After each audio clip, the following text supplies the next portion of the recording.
새롭게 시작된 2021년도 벌써 열흘이 지나고 있습니다. 열흘이란 짧은 시간이기도 하지만 또 많은 일들이 있을 수 있는 시간입니다. 어떠십니까? 한 해를 시작하면서 가지셨던 여러 가지 마음가짐 그대로 살고 계신지 모르겠습니다. 또 나름대로 계획과 목표를 가지고 계셨을 텐데 그대로 살아가려고 하십니까? 무엇보다 2021년은 우리에게 말씀과 기도라는 것을 중요하게 생각하는 한 해입니다. 말씀과 기도로 하나님께 더 가까이 가도록 우리가 하나님으로부터 말씀을 받은 한 해인데 하나님과 이렇게 가까워지고 있는 삶을 살아가고 계신지 참으로 궁금합니다. 말씀과 기도는 우리를 하나님께 이끌고 갑니다. 반대로 말씀과 기도에서부터 멀어지게 된다면 당연히 하나님과도 멀어지게 되는 것이죠.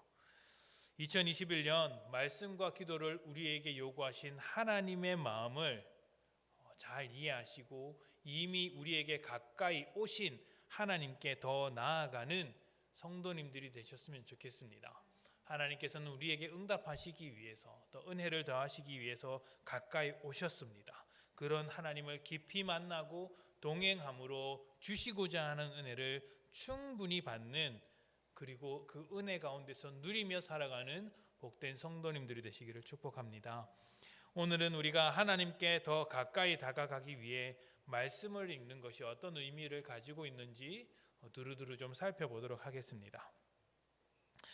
몇 년 전 저는 전도를 하던 차에 두 명의 잊지 못하는 만남을 가진 적이 있습니다. 첫 번째 만남은 전도 텐트에서 전도할 때 만났던 분인데 노점을 하시던 분이었습니다. 저희가 치고 있던 그 전도 텐트 옆에서 노점을 하던 분이었던 것이죠. 그분은 이제 저희가 전도를 하고 있다는 것을 알고 있었기 때문에 대화를 했을 때 그런 주제를 쉽게 이제 이야기할 수 있었습니다. 구원과 믿음에 관한 짧은 대화를 했습니다. 10분 정도 되는 짧은 대화였는데 특별히 제 기억에 남게 된 이유가 있습니다. 그분이 하신 몇 마디의 말 때문이었습니다. 그분은 제가 목사인 것을 알고 본인이 믿고 있는 어떤 영혼에 대한 가르침을 저에게 이야기를 해 주었습니다. 아마 여러분도 한 번쯤은 들어봄직한 이야기라고 생각을 합니다. 내용은 어렵지 않습니다. 이런 것입니다. 모든 종교는 하나의 꼭대기로 올라가는 여러 길에 불과하다는 것입니다. 그리고 그 과정에서 선을 행하고 깨달음을 얻어가면 영혼이 상승해서 그분의 말에 따르면 영혼의 상승작용이 일어나서 훨씬 더 고귀한 영혼이 된다는 것이죠. 어딘가에서 들어본 이야기인 것 같지 않습니까? 그분의 말씀에 따르면 예수님이나 부처님도 그런 영혼의 상승작용을 통해서 고귀한 영혼이 되었고 성인의 반열에 올라간 사람이라고 합니다. 그렇기 때문에 모든 종교는 같은 길로 걸어가는 것이고 각자의 사람은 있는 자리에서 어떻게 선행을 쌓느냐가 중요하다는 식의 철학이랄까요? 이런 것들을 저에게 이야기해 주었습니다. 그런데 사실 이러한 말은 굉장히 오만한 말입니다. 교만한 말이라고 할 수 있습니다. 간단하게 말씀을 드리자면 다양한 길들이 산 꼭대기에 올라가는 길인지 아닌지는 산 꼭대기에 올라가 본 사람만이 할 수 있는 말입니다. 산 밑에서는 이 길이 산 꼭대기로 올라가는 길인지 아니면 더 아래로 내려가는 길인지 올라가는 듯 하다가 전혀 다른 곳으로 빠지는 길인지 알 수 없는 노릇이죠. 산 꼭대기에 올라가 봐야 그 길이 정확한 길인지 아닌지 알 수 있더라는 것입니다. 산 꼭대기에 올라가지 못했다면 다른 길은 서로 다른 길이라고 말할 수 있어야 합니다. 그분은 자기의 설명대로 아직 길을 걷는 중이었습니다. 그러면 자기가 생각하고 있는 그 길이 산 꼭대기로 올라갈 수 있는 길이라고 감히 말할 수는 없는 노릇이죠. 그리고 자기의 길이 제대로 된 길이라고 말할 수 없다면 영혼의 상승과도 같은 말도 함부로 할 수 없는 것이죠. 모르는 것을 말하는 것에 불과합니다. 그래서 오만한 말이라고 할 수가 있습니다. 또 다른 만남은 조금 다른 분이었는데요. 이 분은 대학가에서 노방전도를 할 때 만났던 분입니다. 청년들과 함께 전도했었는데 청년들에게는 2명씩 짝을 지어서 이렇게 보냈고요. 저는 혼자 대학가와 그 대학가 주변을 걸어 다니고 있었습니다. 그렇게 전도지를 나눠주면서 짧게 예수를 믿으라고 이야기를 하고 교회에 대한 소식을 전해주는 도중에 먼저 말을 걸어오는 분이 계셨습니다. 전도지를 지금 나누어 드릴 때 먼저 말을 걸어오는 분은 만나기가 어렵습니다. 전도지를 받고 그냥 외면하기 쉬운데 그분은 적극적으로 저에게 질문을 던지고 궁금해하면서 이러저러한 말을 했습니다. 저도 신기한 마음에 그분과 거리에 앉아서 오랫동안 대화를 했고 그 대화로 그치지 않고 그 당시 사역하던 교회로 초대를 해서 그곳에서 몇 시간 이야기를 했던 기억이 있습니다.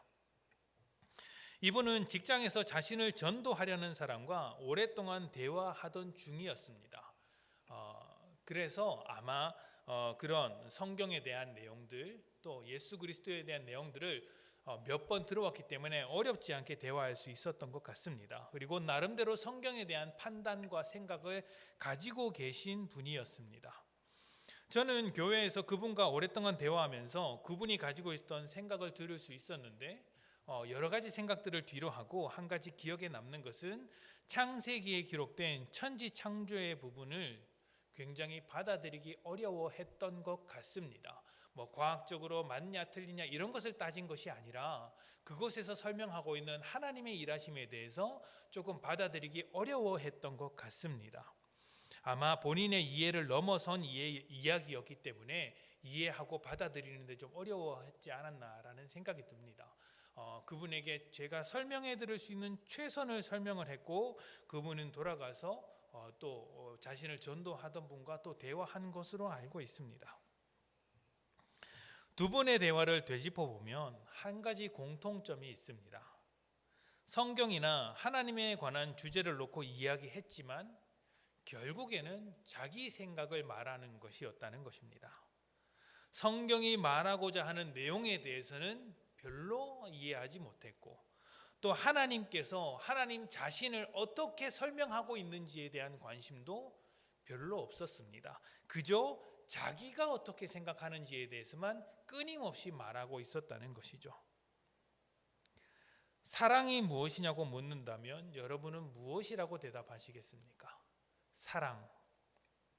누군가는 눈물의 씨앗이라고 말하기도 할 것이고 또 어떤 사람은 사람이 가지고 있는 기본적인 본능이다라고 말할 수도 있습니다. 또 어떤 분은 뇌에서 일어나는 호르몬의 상호작용이다라고 말할 수 있을 것이고요. 또 누군가는 철학자의 이야기를 빌려와서 설명하려는 분도 계실 것입니다. 아마 나름대로의 정답을 가지고 있을 것입니다. 그 중에서는 정말 진지하게 오랫동안 고민해서 나온 답도 있을 것이고 아니면 그 순간에 번쩍이는 아이디어로 대답하는 분도 계실 것입니다. 어찌되었든 이 질문을 들은 사람의 숫자만큼 다양한 대답이 나올 것입니다. 그런데 분명한 것은요, 모두 자기의 경험을 바탕으로 하더라는 것이죠. 자기의 생각, 자기의 경험일 뿐 그 이상도 그 이하도 아니더라는 것입니다. 사랑에 관한 주관적인 생각일 뿐 어떤 객관적인 정답이라고는 말할 수 없더라는 것이죠. 물론 사람은 완전히 객관적일 수는 없습니다. 주관적인 생각과 의견을 가지고 살아갑니다. 그래서 그래도 대화를 하려면 최소한 말하고자 하는 것의 근거를 내 생각 밖에서 가져와야 합니다. 내 생각 밖에서. 그래야 서로 합의를 볼 수 있는 것이죠. 그래, 그것이 맞겠다. 이렇게 보니까 틀리겠다라고 말할 수 있는 것이죠. 내 생각이 그렇다라고만 말을 하면 그것은 그냥 고집을 피우는 것에 불과합니다. 나는 내 생각대로 말하고 너는 네 생각대로 말하면 전혀 대화하거나 소통할 수 없는 것이죠. 그러니까 최소한 내가 말하는 것에 대한 근거를 내 밖에서 가져와야 할 것입니다. 하나님에 대한 생각도 그렇습니다. 사람은 누구나 하나님에 대한 생각을 가지고 있습니다. 믿는 사람이든 믿지 않는 사람이든 하나님에 대한 생각을 가지고 있습니다. 그런데 그 생각은 대부분 자기가 생각하는 어떤 이상적인 존재를 말하는 경우가 많습니다. 마치 사랑에 대해서 자기만의 생각을 가지고 있듯이 하나님에 대해서도 자기가 그리고 있는 어떤 이상적인 가치나 어떤 권위, 이런 것들을 상정해 두고 그것을 하나님으로 생각하더라는 것이죠. 문제는 그러한 생각들이 하나님께서 자신을 소개하는 것과는 전혀 다르다는 것에 있습니다. 하나님이 자신을 소개하는 것과 우리가 꿈을 꾸고 있는 것은 서로 다를 수가 있더라는 것이죠. 그렇게 같지 않은 모습들이 우리 신앙 속에서 굉장히 많이 발견하게 됩니다. 일부분적으로는 맞을지도 모릅니다. 일반적으로 생각하는 신에 대한 개념이 우리가 믿는 하나님, 특히 성경이 말하고 있는 하나님과 비슷한 부분이 있습니다. 예를 들면 일반적인 세상에서 신은 도덕적이어야 한다라고 말을 한다면 성경에서도 하나님은 도덕적인 가치를 가지고 계신 분이시죠. 하나님과도 어울리는 말이라고 할 수 있습니다. 또 신은 전능하다라고 일반적인 이해를 가지고 있다면 성경에서도 하나님은 전능하신 분이라고 말을 합니다. 이런 부분에 있어서는 하나님과 잘 어울리고 맞는 부분이 있다고 말할 수 있습니다. 그런데 모두가 같지는 않습니다. 일반적으로 신에 대해서 생각하는 그 생각이 성경에서 말하고 있는 하나님의 생각과 다를 수 있다는 것이죠. 실제로 구약의 선지자들은 가나안 지역에 있는 수많은 신과 하나님이 어떻게 다른지 설명하는 데 굉장한 노력을 기울였습니다. 또 사도행전의 수많은 제자들, 사도들도 그러했습니다. 그 당시 로마, 그리스 지역에 퍼져 있었던 신들과 하나님은 어떻게 다른지를 설명하는 데 굉장히 많은 노력을 기울였다는 것을 볼 수 있습니다. 지금 시대도 마찬가지지 않습니까? 수많은 사람들이 신에 대해서 질문을 던질 때 그 신에 대한 질문이 사실은 자기들의 생각이고 자기들의 고정관념이거나 혹은 다른 종교에 있는 여러 가지 신의 모습들을 가지고 와서 기독교에게 질문하는 경우가 많습니다. 그러면 우리는 성경에서 말하는 하나님은 그러한 하나님이 아니다라고 대답하는 경우가 많더라는 것이죠. 사람은 생각만으로 하나님을 완벽하게 그려낼 수 없습니다. 사람은 자기의 생각만으로 하나님을 온전하게 이해할 수 없습니다. 왜 그럴까요? 죄인이기 때문입니다.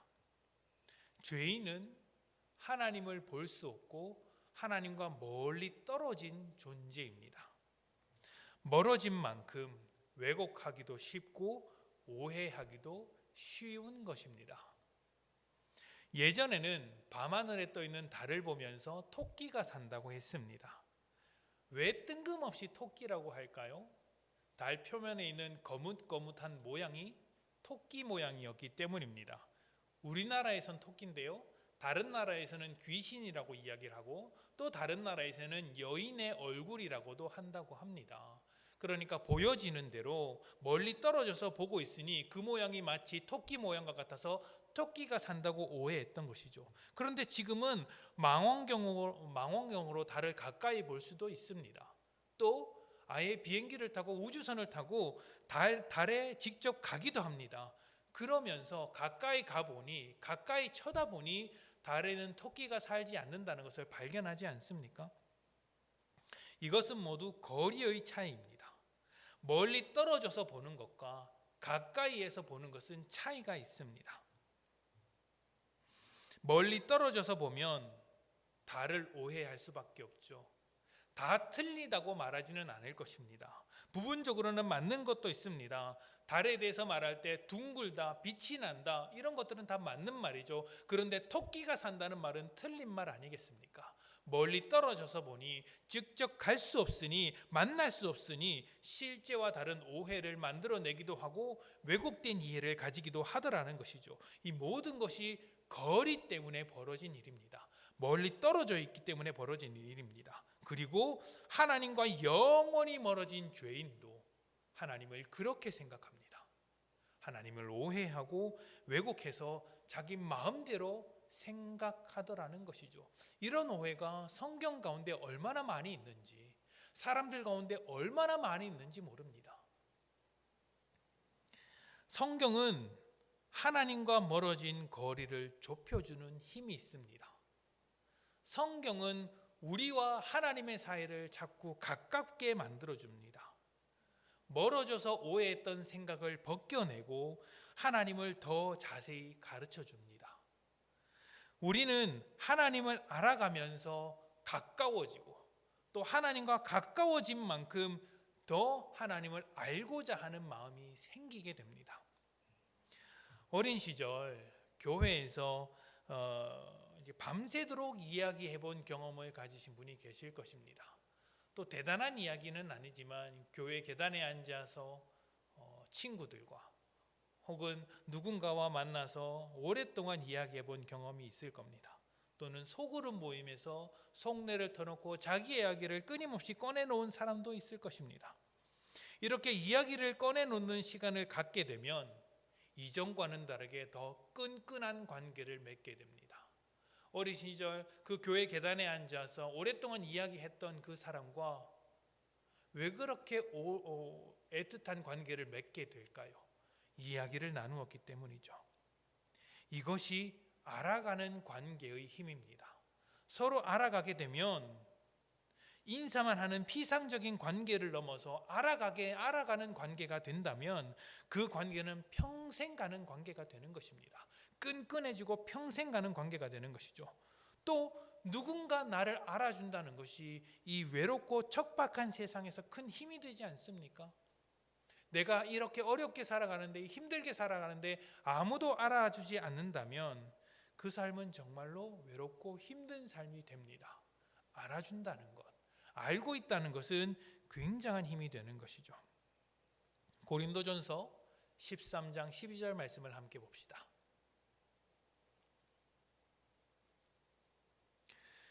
우리가 지금은 거울로 보는 것 같이 희미하나 그때는 얼굴과 얼굴을 대하여 볼 것이요 지금은 내가 부분적으로 아나 그때는 주께서 나를 아신 것 같이 내가 온전히 알리라. 아멘. 하나님은 우리를 아십니다. 우리가 하나님을 아는 것보다 하나님이 우리를 더 잘 아십니다. 우리가 우리 자신을 아는 것보다 훨씬 더 우리를 잘 아시는 분이 하나님이십니다.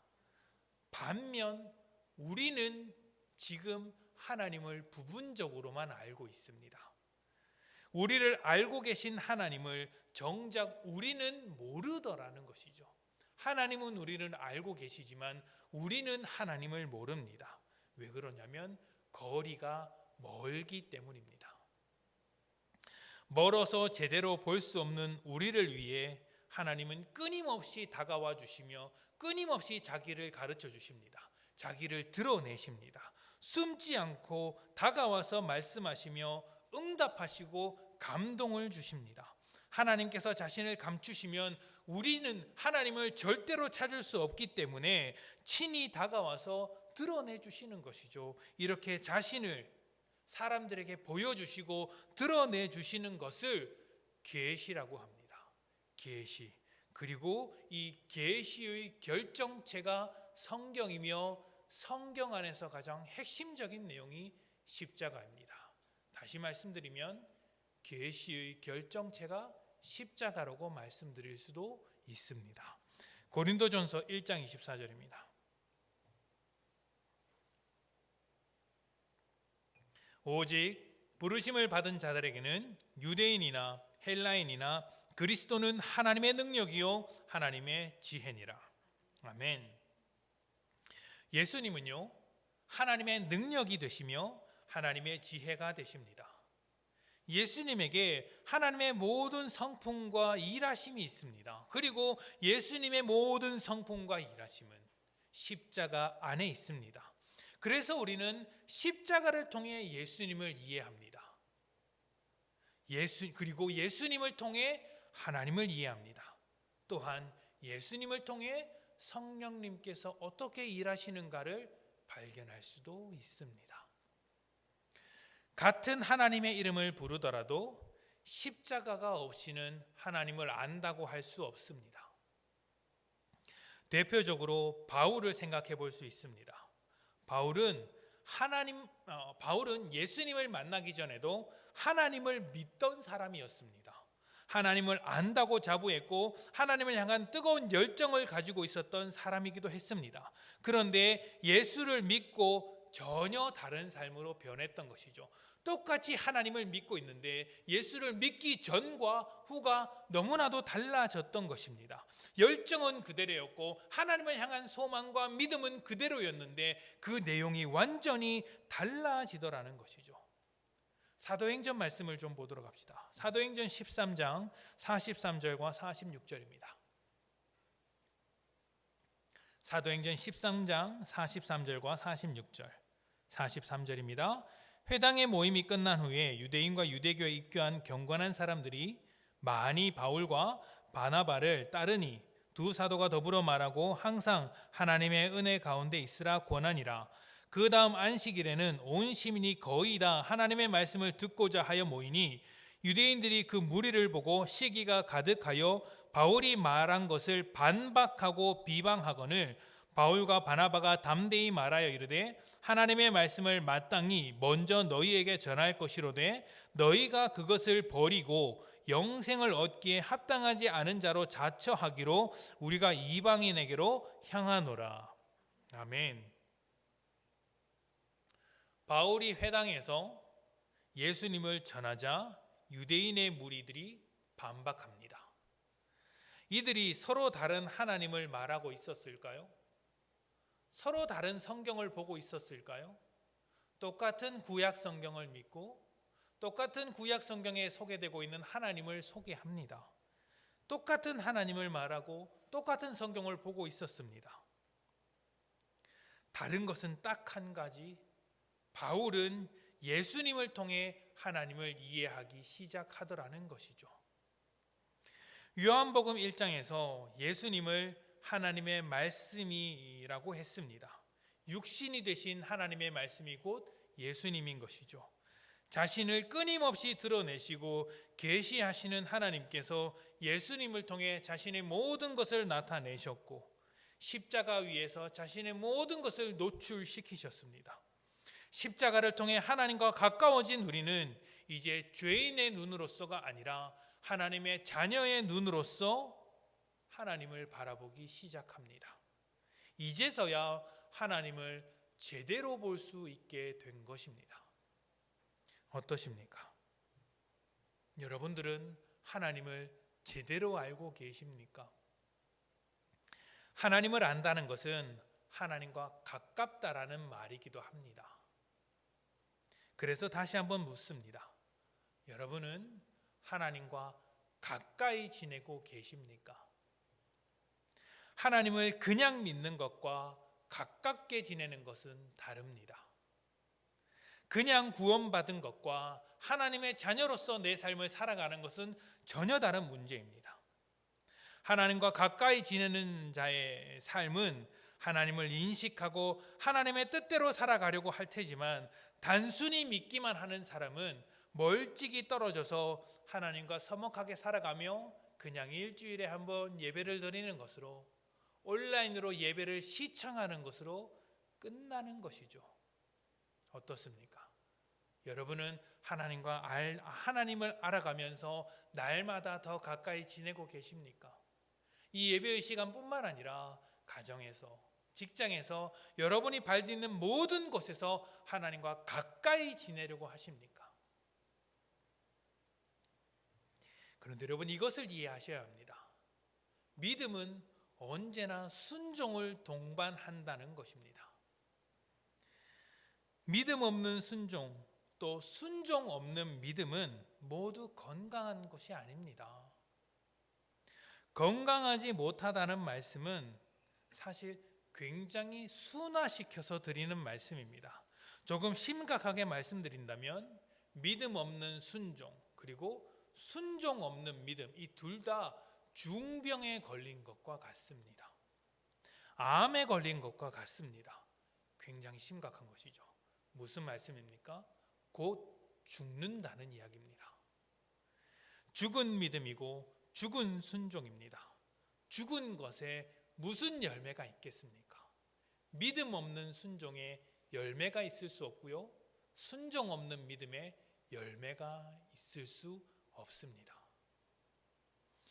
죄인들이 하나님과 거리가 멀기 때문에 하나님을 자꾸 오해한다면, 하나님의 자녀라는 신분을 가지고 있는 우리는 하나님과 가까이 있음에도 하나님을 알려고 하지 않기 때문에 하나님을 오해합니다. 마치 구원받지 않은 것처럼 자기의 생각에 갇혀서 세상이 왜곡하는 대로, 또 자기의 마음이 왜곡하는 대로 생각하고 말아버리니, 죄인들이 왜곡하는 것처럼 하나님을 왜곡해서 이해해 버리니 하나님에 대해서 잘못된 생각을 가지고 있는 믿음이 아주 많더라는 것이죠. 그러니 하나님으로부터 오는 풍성함을 경험할 수 있겠습니까? 우리의 믿음에 열매가 맺히겠습니까? 우리의 믿음에 열매 없는 것, 우리의 믿음에 감사가 없는 것, 우리의 믿음이 메마른 것, 이 모든 것은 하나님을 알지 못하는 데서 오는 것이며 하나님과의 관계가 멀어졌기 때문에 오는 것입니다. 현대가 되면서 모두 바쁜 삶을 살다 봅니다.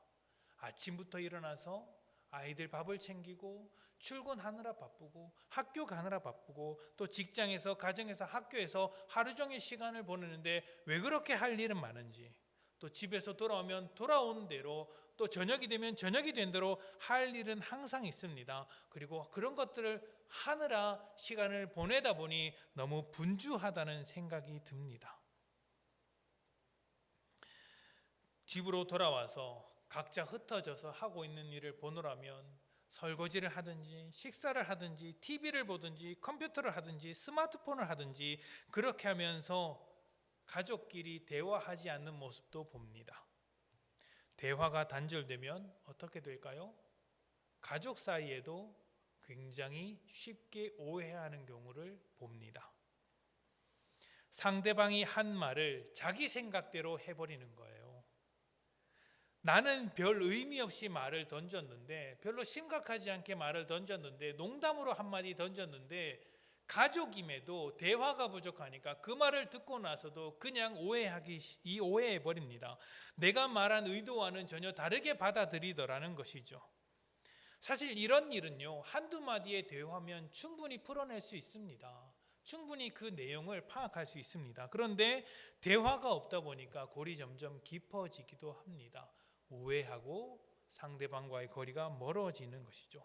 그러다가 완전히 갈라서는 가정도 있지 않습니까? 대화 한마디를 하지 않아서 그런 문제가 생기더라는 것이죠. 하나님을 오해하고 관계가 흔들리는 것도 하나님과의 대화가 단절되기 때문입니다. 그런데 하나님은 우리를 알아주시고 우리의 목소리를 들어주시는 분입니다.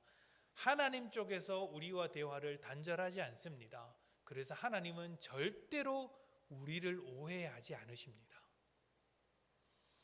결단코 그렇지 않습니다. 그러면 문제는 어디에 있을까요? 맞습니다. 우리가 하나님과 대화하려고 하지 않는 것에 문제가 있습니다. 좀 더 정확하게는 하나님의 이야기를 들으려고 하지 않습니다. 그래서 세상과 죄인들이 생각하는 대로 우리는 생각하게 됩니다. 오해하고 서먹해지며 하나님과 점점 더 멀어지더라는 것이죠. 신앙생활에 열매가 없는 것은 하나님과 멀어졌기 때문입니다. 신앙생활에 풍성함을 누리지 못하는 것은 하나님과 멀어졌기 때문입니다. 감사가 없는 것도 하나님과 멀어졌기 때문입니다. 말씀과 멀어졌기 때문이죠. 하나님과 서먹해졌기 때문입니다. 성경은요, 무엇보다 십자가를 소개하는 책입니다. 성경은요, 무엇보다 예수 그리스도를 소개하는 책입니다. 성경은요, 무엇보다 하나님을 알게 하는 책입니다. 십자가를 소개하기 때문에 예수님을 알아가게 만드는 책이 성경입니다. 예수님을 소개하기 때문에 하나님을 알아가게 하는 책이 성경입니다. 하나님을 알아가기 때문에 지금 우리 가운데 역사하시는 성령님도 알아가게 하는 책이 바로 성경입니다. 성경은 무엇보다 하나님을 소개해서 우리와 하나님의 관계를 더욱더 가깝게 만들어주는 책이더라는 것이죠. 하나님은 우리를 알아주십니다. 아주 가까이에서 우리의 목소리를 들으시며 아주 작은 부분, 아주 약한 부분까지도 이해하십니다. 기억하십니다. 끝까지 붙들어 주십니다. 하나님 쪽에서는 충분히 그 일을 하고 계십니다. 남은 것은 우리죠. 우리 쪽에서 하나님을 알아가야 합니다. 관계라는 것은요, 상호적인 것이죠. 일방적인 관계는 지속되지도 못하고 건강하지도 못합니다. 힘들지 않습니까? 하나님은 지금 일방적으로 우리에게 다가오고 계십니다. 하나님의 입장에서 맞는 표현인지 모르지만 굉장히 힘든 일, 그러니까 마음적으로 힘든 일을 하고 계시는 거예요. 우리가 하나님과의 관계에서 응답하지 않는다면 말입니다. 우리가 하나님을 알아가지도 않고 하나님을 만나지도 않고 하나님께 가까이 다가가려고 하지도 않는다면 참 속상한 일이 되고 마는 것입니다. 하나님의 말씀을 통해 하나님과의 관계를 발전시키고 날마다 하나님께 가까이 나아가야 할 것입니다. 마지막으로 우리가 하나님을 알아가면서 관계가 깊어질 때 생겨나는 몇 가지 변화를 짧게 말씀드리고자 합니다. 말씀을 좀 봤으면 좋겠는데요. 우리가 잘 아는 말씀입니다. 디모데후서 3장 15절부터 17절까지의 말씀입니다.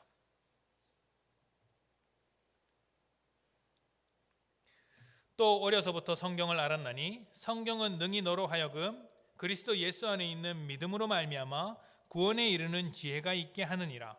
모든 성경은 하나님의 감동으로 된 것으로 교훈과 책망과 바르게 함과 의로 교육하기에 유익하니 이는 하나님의 사람으로 온전하게 하며 모든 선한 일을 행할 능력을 갖추게 하려 함이라.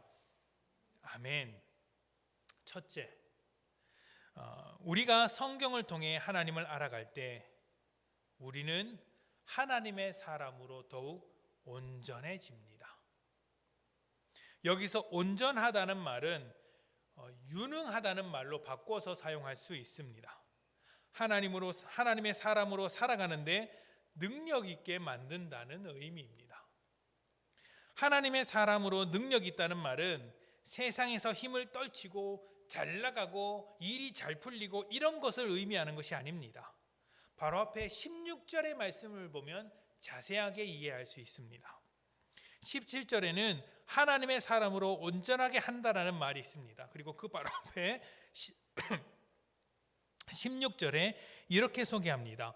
교훈과 책망과 바르게 함과 의로 교육하기에 유익하다는 것이죠. 이런 것은요, 세상에서 어떤 능력이나 힘을 떨치는 것에 필요한 것이 아니라 우리의 존재를 바르게 하는 것에 필요한 것들입니다.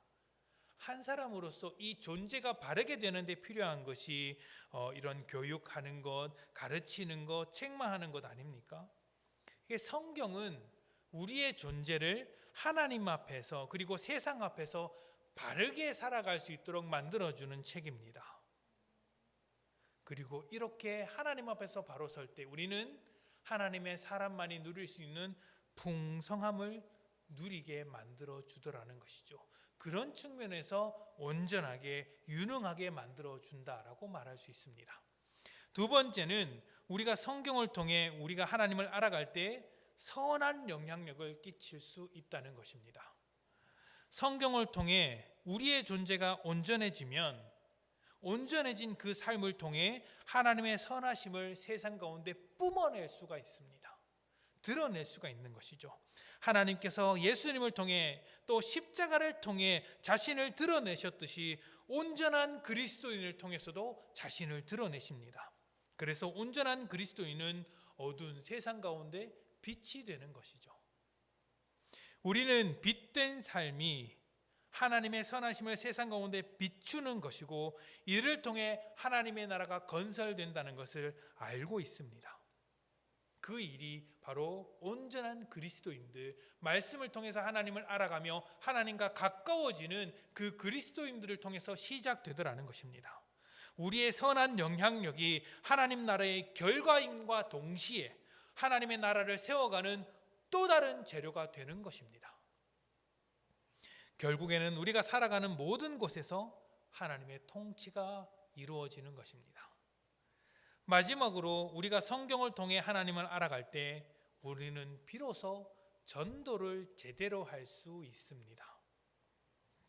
전도는 설득이 아니라고 몇 차례 반복해서 강조를 드렸습니다. 설득이 아닙니다. 전도는 선포입니다. 전도는 증언입니다. 전도는 고백입니다. 설득은 하나님께서 하십니다. 다만 하나님께서 설득하시는데 그 전도의 재료로서, 설득의 재료로서 우리의 선포, 우리의 고백, 우리의 증언을 사용하십니다.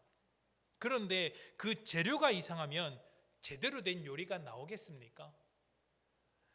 조금 잘못된 재료라고 할지라도 요리사가 훌륭하면 그 재료를 가지고 멋지게 요리를 만들 수 있습니다.